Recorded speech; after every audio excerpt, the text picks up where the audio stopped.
accrochez-vous à vos fauteuils parce qu'on va parler de films d'horreur. Alors... Putain, mon gars, que j'ai comme partner, hein. Bon, on va commencer par Destination Finale 2. Alors le scénario, il est pas excessivement terrible. Non, vraiment pas. Moi, j'ai trouvé ça vraiment plat. Voilà. Vraiment, Par contre, moi, c'est vraiment de la merde. Je m'excuse, là. Le premier était bon, l'idée était bonne. Tu sais, il y avait Sean William Scott, je pense, qui jouait dans le premier, je me rappelle bien. Puis, tu sais, l'idée était bonne. Mais là, 2, 3, 4, 5, 6, là, ça venait comme. Moi, oublie ça. Est-ce que tu peux me permettre de défendre ce film? Non. Bah, le scénario, c'est vrai qu'il est pas terrible, mais par contre, la mise en scène, elle est excellente, quoi. Et c'est vrai, ce qui vous tient dans un film d'horreur, c'est quand même la mise en scène. Un film d'horreur mal mis en scène, oui, c'est sûr, mais voilà. faut que tu aies un suspense avec les personnages. C'est même pas les mêmes acteurs dans le premier. Alors, mais là, moi je trouve qu'il y a un suspense, et puis ils ont mis ce qui avait peut-être qui était moins bon dans le premier ou dans le troisième, dans celui-là. Il y a déjà au début, il y a une scène d'accident de voiture comme j'en ai jamais vu au cinéma. Une scène de carambolage sur un autoroute, mais sanglant, moi que j'ai trouvé impressionnant. Et puis il y a un espèce de système de peau de banane que je trouve excellent au niveau du suspense. C'est-à-dire qu'on a un personnage, on sait qu'il va y arriver quelque chose, et puis on vous met des peaux de banane. On se dit tiens, il va lui arriver ça. On le met dans des situations dangereuses. Et puis en fait, au bout du compte, on croit qu'il va lui arriver plein de choses. Puis en fait, au bout du monde, la peau de banane, la truc dangereuse sur lequel il va se tuer, c'est pas du tout celle auquel on s'attendait, quoi. Et ça, je trouve qu'au niveau de la mise en scène, ce film, il est vraiment super génial, quoi. Voilà, enfin, en tout cas, moi, c'est pour ça que j'ai beaucoup aimé ce film. Surtout pour la mise en scène, parce que je trouve que des films comme Hitchcock, on a vu, revu. Et ce film, il apportait quelque chose de nouveau au niveau de la mise en scène. Enfin, en tout cas, au niveau de le premier du suspense. Quelque chose. Le premier, il apportait quelque chose. Ça, bah, celui-là, il est encore mieux au niveau de la mise en scène. Je trouve que le premier, il est mieux fait. T'es pas d'accord avec moi? Bon, c'est pas grave. Alors, on va parler des films de zombies. T'aimes ça, toi, les films de zombies? Moi, j'aime bien ça. Ça dépend lesquels. Ça dépend vraiment desquels. Alors, on va parler du maître du film de zombies, c'est-à-dire George Romero. George Romero, il avait fait Dawn of the Dead. C'était sorti sous le titre L'Aube des Morts ou Zombie. Oui. En fait, un très très bon film des années 80, vraiment excellent. Oui, c'est là-dessus, je suis d'accord. Voilà. Pour les anciens films d'horreur comme ça, classique, Ouais, c'est classique. C'était un vieux classique. C'est ça que vous devez aimer. Si vous n'aimez pas les films d'horreur, oubliez ça. Voilà. Vous n'allez pas aimer ça partout. Mais ça, c'est un bon classique, quoi. C'est vraiment un bon classique des années 80. Moi, j'avais adoré ce film. Ouais. Et en fait, il y a eu une remake. Il y a eu une remake qui l'a vraiment, dépassé. Ils ont fait Dawn of the Dead. Ça a été tourné par Zack Snyder, qui a fait 300. Et ce film, il est passé à Cannes il y a quelques années. À l'époque, Quentin Tarantino était président du jury. Il a dit si ce film avait été en compétition, il aurait frisé la palme. Les 10 premières minutes de ce film, elles sont, mais vous êtes accrochés à votre siège, quoi. Oui, pour un humain, les films d'horreur, voilà. C'était très bon. Ouais. Qu'est-ce que j'aime là-dedans? Les zombies là-dedans, ils paraissent pas comme des. Ouais, voilà. Avec un petit pas à 10 minutes. C'est vraiment. Les zombies courent après toi, là. Alors c'est ce que en fait George Romero il a commencé à pleurer, il s'est mis à chialer, il disait oui mais dans ce film les zombies courent alors que dans le concept que j'ai inventé moi des zombies, les zombies ne courent pas. Mais les zombies c'est ça. Mais voilà, mais déjà comment des zombies déjà des morts vivants ça n'existe pas alors qu'ils courent ou qu'ils courent pas on s'en calisse un peu. Ouais, exactement ça. Voilà, puis c'est toujours classique les zombies, ils sont tellement lents. Je comprends même pas comment ils font pour bouffer du monde. Le cave qui se fait pogner par un zombie il est vraiment un cave parce que sérieusement, c'est tellement lent. Mais ça, tu vois, qui court, tu sais, qui a vraiment amené les films de zombies, je trouve, tu sais, comme on dit, une étape plus haute. Là. Moi, alors, du coup, il en a refait un derrière qui s'appelait Land of the Dead, qui était regardable encore. Non, moi, je trouve ça super plat. Bon, mais il est beaucoup moins bon que ça, quoi. Il en a refait un. Alors, il essaye un peu, vraiment. Il est un peu sur le retour, George Romero, là, moi. Et là, il vient d'en sortir un. Je vous présenterai même pas le trip. Ça s'appelle Diary of the Dead, quoi. Journal des morts. Il a repris le concept de Blair Witch, quoi, où c'est la caméra qui suit. C'est extrêmement mauvais, quoi. Déjà, moi, le concept de Blair Witch, j'aime pas du tout. C'est pour ça que j'ai pas voulu en présenter.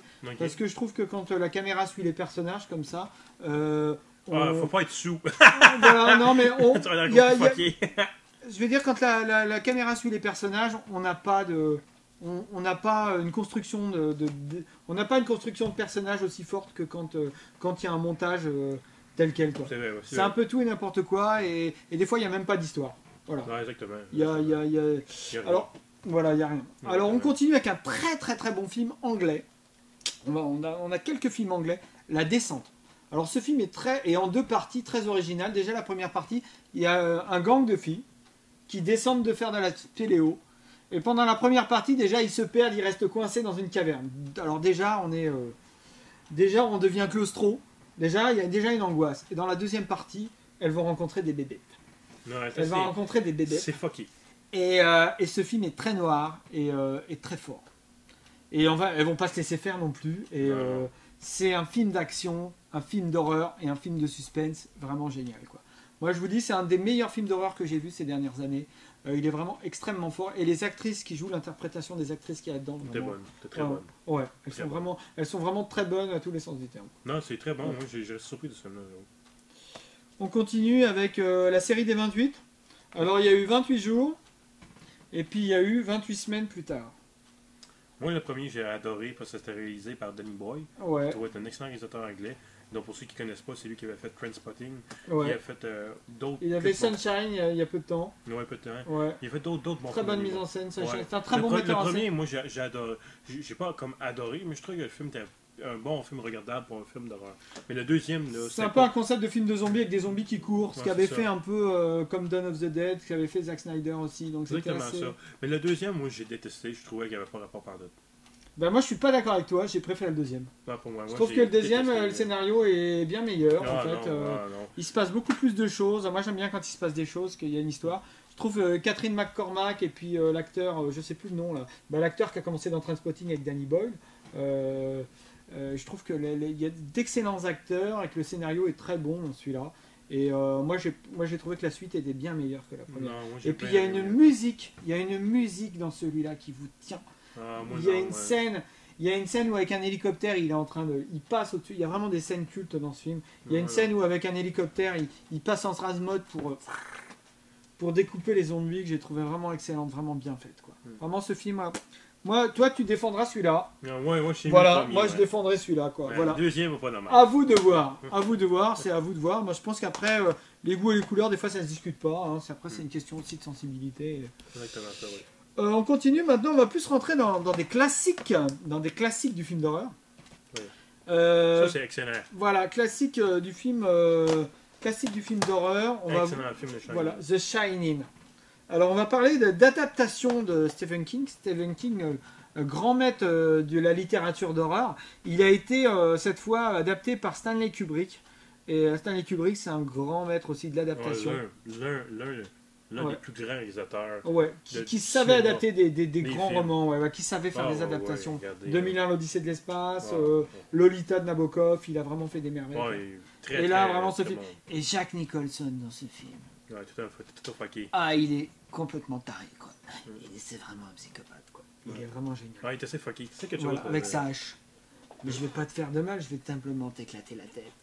Vraiment, vraiment très très très bon film. Et puis ce film, c'est la première fois qu'on a utilisé une Steadicam. Vous savez, le système où la caméra, il a un harnachement et le caméraman marche avec sa caméra et il la bouge comme ça, quoi. Voilà. Mais c'est tout un film. La scène avec le gamin avec son petit vélo là, qui est dans les couloirs, vraiment très bonne mise en scène, hein, un grand classique à voir, quoi. Dans les adaptations de Stephen King, maintenant on va parler de John Carpenter. John Carpenter, le grand maître du cinéma. Carrie, un grand classique. L'histoire d'une jeune fille un peu malmenée, maltraitée. Et puis en fait elle a des pouvoirs et elle se venge, quoi. Elle subit de la violence psychologique, puis à la fin elle se venge, elle fait un carnage, quoi. Non, voilà, tout un. Voilà, on va pas tout raconter. Découvrez-le, Carrie. Tout un très bon film. Un classique. On va finir par L'Exorciste. Voilà. L'Exorciste, vraiment, vous regardez ça le soir quand vous êtes tout seul chez vous. Voilà, et vous allez flipper, quoi. Ce film, il est vraiment... C'est un des films les plus flippants qui est... c'est tout un film. C'est tout un film. Faut pas trop en dire pour ceux qui l'ont jamais vu, mais je pense que... Découvrez-le, un grand classique à revoir, à revoir. Si vous l'avez jamais vu, découvrez ce film. C'est un grand classique, ça vieillit pas. Voilà. Tous les classiques, de toute façon, qu'on vous a montrés, ce sont des films qui vieillissent pas. C'est pour ça qu'on vous les présente. Parce que les films d'horreur qui vieillissent, qui sont chiants, on vous les présente pas, quoi. Donc voilà, L'Exorciste, vraiment, souvent copié, jamais égalé, quoi. Jamais égalé, non. Voilà, vraiment à voir, quoi. Voilà pour les films d'horreur. Merci. Merci.